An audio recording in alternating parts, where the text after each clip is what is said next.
Let's turn it over now to Paul Morrow. He's an attorney and former NYPD inspector. So, Paul, legally, I guess if maybe you're a good Samaritan, right. I don't think he's a vigilante because he didn't kind of go after this guy. If you're trying to restrain someone who many believe he was putting their lives, their safety at risk, is he going to face charges? So there's a lot of context here. First of all, if he does face charges, it's not going to be an intentional murder charge. It's either going to be something based on his being reckless or negligent, okay? But either way, those are charges you don't want to face because they're homicide charges. They're a sidestep from murder. But let's remember the context. You know, we've had a rash of stuff in the subways where we've had people who are also mentally ill, pushing women in front of trains, doing all kinds of stuff. And you heard some of the verbiage from Mr. Neely, from that witness who says things like, I'm done, I don't care if I die, etc. Those are signals to people who are trapped in that car. Mm-hmm. This is going really bad. And that... But that still doesn't, that isn't like, he didn't attack anyone. Just because he's yelling doesn't give somebody the right to choke them to death. That's definitely no justification. I've been around many people that have mental illnesses and were yelling and stuff, and my first thought isn't, hey, let's choke this person until they die. Plays into what the defense would be for this Marine. His defense is going to be something called justification.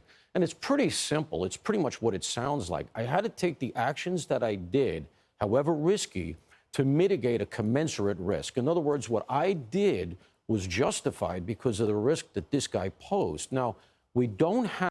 Okay, but what risk did the guy pose? He didn't take out a weapon and start shooting people. He didn't start stabbing people. He wasn't punching people. He was just yelling at people. And how can he prove that this guy was going to kill people, which would warrant the homeless guy being killed? He won't be able to prove that. Have video of what he said, so we don't know what risk he posed, but we do know this. He had an open felony assault warrant. Jesse, in this town, nobody wants to charge felony assault, least of all Alvin Bragg. If you look into why he has that open... Okay. Yeah, and in the past, he assaulted somebody, but at that very moment, was he harming anybody? No. Did the vet know? Probably not. Did anybody else know? More than likely not. So that's like no justification for murdering a person. Warren.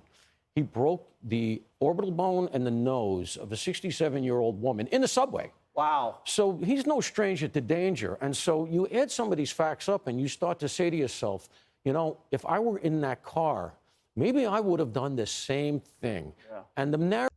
So if you were in that car and somebody came onto the subway screaming about food and stuff and not caring anymore and having a mental breakdown, you would also murder them because you would not know that the person had a past history of violence. And what if they didn't have a past history of violence? What would you do then? Would you still want to murder them? Narrative that he held, there's this meme going around that he held onto the chokehold for 15 minutes. No, it's about 3 minutes. I have it on my website, obstes.org. The full video is there. It's about 3 minutes. And what's interesting is that at about the 3.5-minute mark, he's still moving. Yeah, because when people are being deprived of oxygen, being choked, or being killed, they're going to fight back from being killed because that's what humans do when they're being killed. They fight back so that they don't die or try to keep themselves from being killed. You see him take a deep breath. This is after they've let him go. So I want to know, there's an autopsy? Has a toxicology test been done? Is there a pre-existing condition like we had with Eric Garner, who was not charged? Wow, bringing it back to Eric Garner, who was also murdered, by cops and put into a chokehold.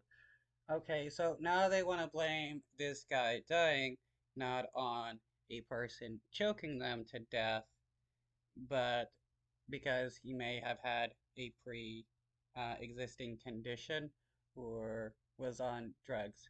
Which, if he had a pre-existing condition, well, then choking him is even worse.